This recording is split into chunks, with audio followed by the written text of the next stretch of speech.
trop comment commencer cette vidéo. Je suis coincée. Ah. Coucou tout le monde, je vous retrouve aujourd'hui pour vous parler de mes sagas préférées. Alors pourquoi un top 6 et pas un top 5? Parce que quand je réfléchissais à un top 5, je me disais non mais vraiment celle-là, je veux la mettre dedans. Donc j'ai triché, j'ai dit allez on fait un top 6. Je vais donc vous présenter mes 6 sagas préférées.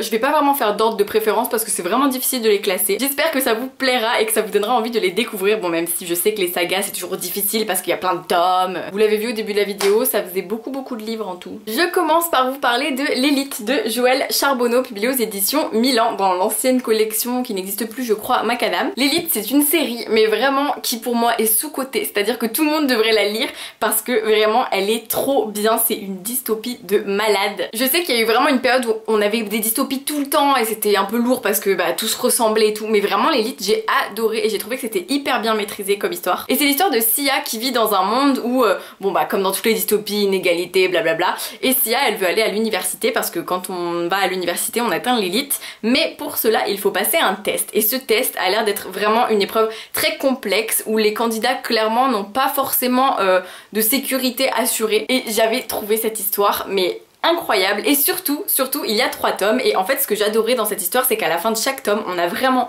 un retournement en mode oh mon dieu je ne peux pas ne pas lire le suivant, et vraiment ça m'a fait ça pour chacun des tomes et j'ai adoré cette saga. J'ai adoré le personnage de Sia, je me suis beaucoup attachée à elle et à la fin du tome 3 vraiment j'ai adoré cette histoire que j'ai trouvée passionnante, vraiment très entraînante et plein de suspense, mais vraiment du suspense à foison, enfin c'était génial. Oui Alaska, qu'est-ce qu'il y a? Donc vraiment je vous recommande la saga L'Élite parce que elle mérite d'être plus connue que ça. Les autres séries que je vais vous présenter, il y en a que vous connaissez évidemment, mais là vraiment L'Élite, je trouve qu'elle est pas assez connue. Et j'avais d'ailleurs fait une vidéo sur la trilogie, je vous mettrai le lien en barre d'infos. Puis une saga qui est que j'ai lu il y a très longtemps, mais dont j'ai relu le premier tome il n'y a pas si longtemps que ça. C'est la saga Bleu Cauchemar de Laurie Faria Stollars, publiée aux éditions Albin Michel dans la collection Wiz. Il y a donc 4 tomes qui s'appellent Bleu Cauchemar, Blanc Fantôme, Gris Secret et Rouge Souvenir. J'ai lu cette saga quand j'étais en Corse. J'ai vraiment le souvenir d'avoir lu ce livre-là en Corse, en vacances en Corse, il y a certainement 15 ans.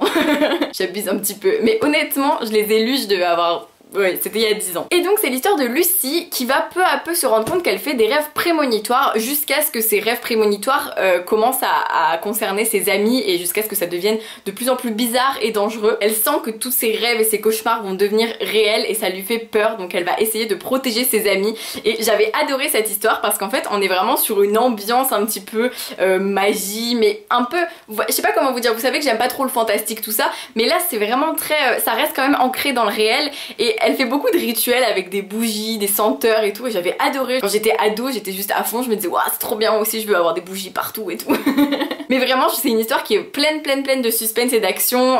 On a vraiment, on a peur avec le personnage principal parce que clairement elle fait des rêves qui sont vraiment très angoissants et on se dit oh, j'espère que ça va pas arriver, et on se dit mais fais tout pour que ça n'arrive pas. Enfin bref, on est vraiment à fond dans toute l'histoire et dans chaque tome vraiment il y a une continuité de cette magie, de ces histoires, de ces rêves prémonitoires, et j'ai vraiment beaucoup aimé. Puis ça se passe dans un internat, donc on est un peu dans une ambiance très intime avec tous les personnages qui sont réunis en un seul et même lieu. J'avais vraiment adoré et c'est une série qui encore une fois n'est pas hyper connue à mes yeux, en tout cas je l'ai pas vu passer beaucoup, que ce soit sur YouTube, sur Instagram, peu importe. Donc un peu comme L'Élite, elle est certainement sous-cotée. Après quand je l'ai relu, le tome 1, j'avais vraiment beaucoup aimé quand même, mais je me suis rendu compte que voilà c'était vraiment typiquement le young adulte pur, en mode style très fluide, très abordable, mais justement c'est une série très accessible et c'est pour ça que je vous la recommande d'autant plus parce que vous passez un bon moment, ça se lit vite, c'est agréable, c'est génial. Vous ne croyez quand même pas que dans cette vidéo il n'y aurait pas Phobos? Regardez cette belle édition collector, trop belle, c'est lourd.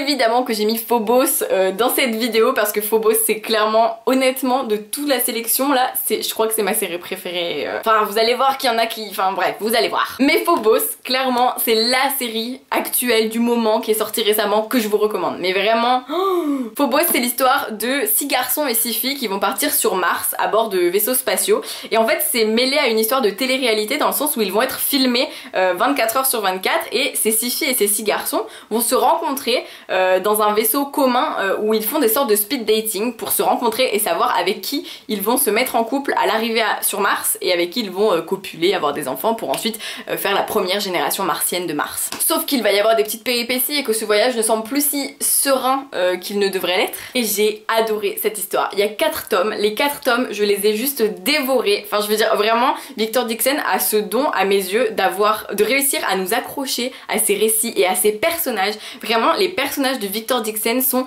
passionnants, attachants, et moi j'avais juste envie de vivre toute ma vie avec eux. Il pourrait y avoir un tome chaque année de Phobos, je le lirais et je l'aimerais, j'en suis sûre. Vraiment, il n'y a pas un seul des tomes que je n'ai pas apprécié. Oui, sur les 4 tomes, parfois on peut ressentir des petites longueurs, mais à mes yeux c'était même pas des longueurs, en fait c'est juste, on les suit tellement tout du long les personnages que évidemment il y a des moments un peu plus lents que d'autres, mais ça ne m'a pas du tout dérangé parce qu'au contraire ça nous permet de mieux comprendre la personnalité des personnages, mieux comprendre l'intrigue, mieux s'imprégner en fait de l'histoire et être à l'intérieur de l'histoire.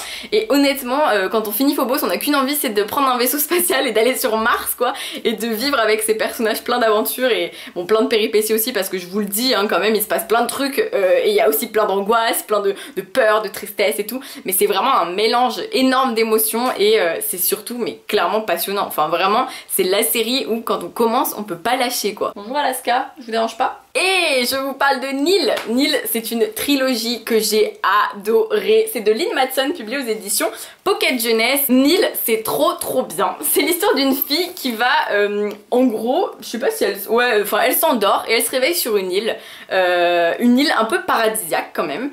Mais très vite, elle se rend compte qu'elle est toute seule. Donc le paradis, c'est chouette, mais ça va un moment quoi. Et elle va rencontrer un groupe d'aventuriers, on va dire. Je dirais que je parle de Koh-Lanta. C'est un peu comme Koh-Lanta, mais Tad c'est le leader du groupe qui va croiser son chemin et quand elle va les rencontrer, elle va découvrir qu'elle est sur une île qui s'appelle Nil et qui au bout de 365 jours, si elle n'a pas attrapé de portes, alors les portes c'est un peu complexe à vous expliquer mais en gros c'est un peu des trucs, c'est un peu de la magie, genre il y a une porte qui apparaît aléatoirement chaque jour à un endroit de l'île, c'est une sorte de porte en matière chaleur mouvante vous voyez, et il faut la traverser pour retourner dans le monde réel. Et si on ne l'attrape pas au bout de 365 jours de présence sur l'île, on meurt. Donc Charlet, elle est waouh, genre super, quel beau voyage paradisiaque. Et donc avec toute cette petite équipe, ils essayent d'attraper des portes tout simplement. Mais vous vous en doutez, ce n'est pas si simple que ça, il va leur arriver plein de choses. Le tome 1 se lit et se conclut, on va dire, mais à partir du tome 2, ça devient génialissime. C'est pas toujours les mêmes personnages, mais il y a quand même un peu les mêmes personnages. Mais voilà, je vous en dis pas plus, mais vraiment cette trilogie est passionnante.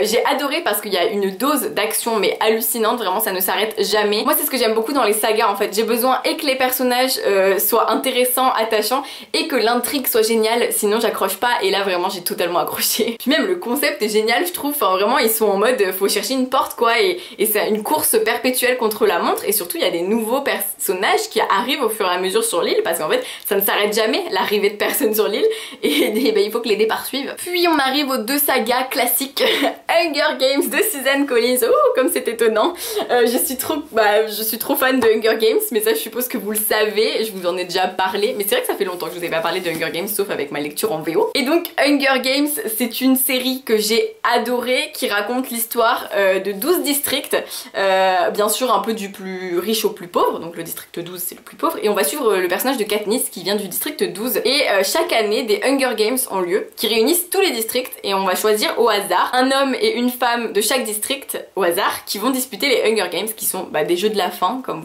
si on traduit le titre, et durant ces jeux ils doivent tous s'entretuer jusqu'à ce qu'il n'en reste qu'un. Encore une fois ambiance.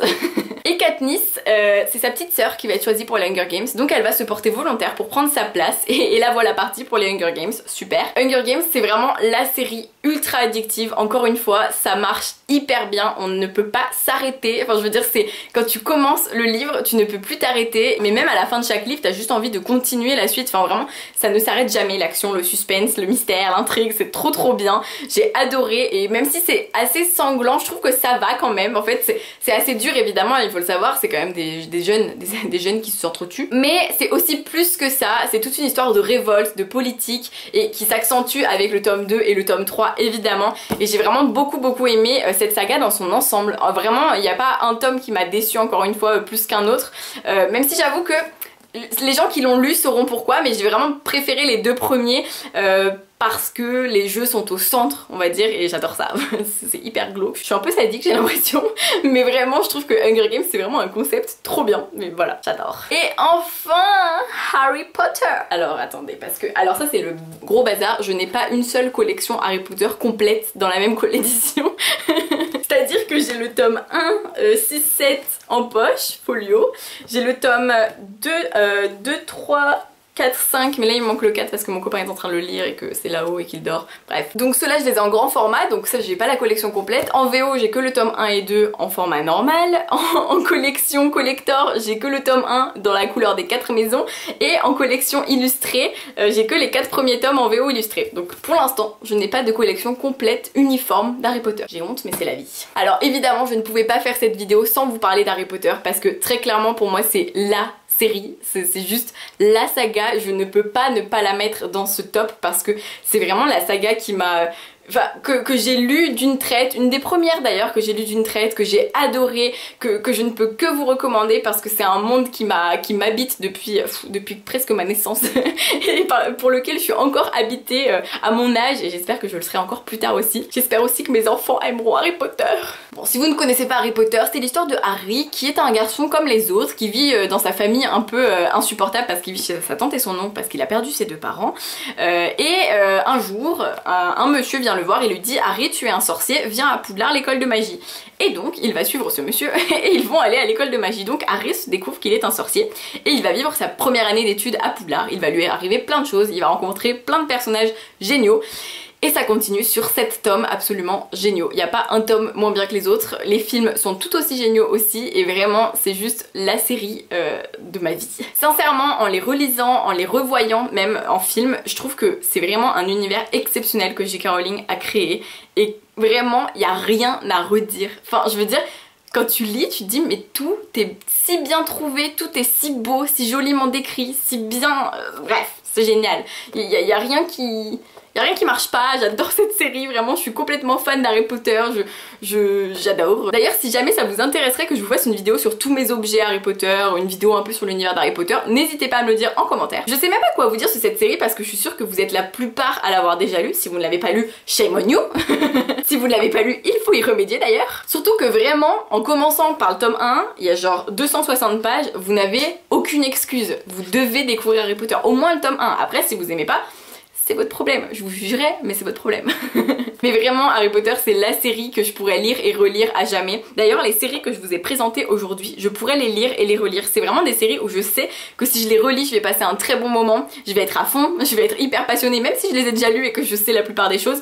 Mais bon, vous connaissez ma mémoire, j'oublie plein de choses aussi. Donc vraiment, je vous recommande ces séries, j'espère que vous les lirez et j'espère qu'elles vous font envie. Dites-moi en commentaire lesquelles vous avez déjà lues et lesquelles vous font envie. J'ai vraiment hâte de savoir, j'espère que cette petite vidéo vous a plu, je vous fais plein de bisous, je vous dis à très vite pour une nouvelle vidéo et passez de très belles lectures d'ici là.